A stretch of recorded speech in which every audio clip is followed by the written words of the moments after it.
Il y a quelques semaines, Emma Decaune a accepté de répondre au New York Times et de raconter l'agression sexuelle dont elle a été victime de la part d'Harvey Weinstein, le désormais tristement célèbre producteur américain.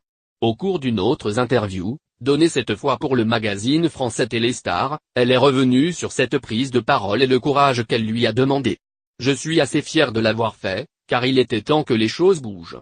Mais je pense que nous n'en sommes qu'au début », a-t-elle fait savoir.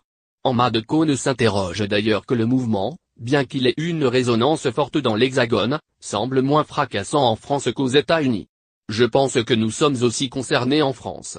Je ne sais pas si c'est lié à notre culture, à la peur, à des silences achetés. Je trouve curieux qu'il n'y ait pas eu de grosses révélations chez nous », avoue-t-elle.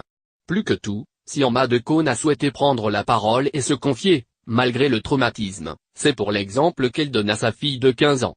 Cela n'a pas été facile de prendre la parole dans cette histoire traumatisante. J'avais vraiment besoin du soutien de ma famille. J'ai aussi beaucoup pensé à ma fille de 15 ans. Il faut faire place nette afin que pour cette nouvelle génération, la promotion canapé ne devienne pas un passage obligé, fait-elle valoir. Nul doute que son témoignage aura permis non seulement d'éclairer sa fille, mais de nombreuses autres également.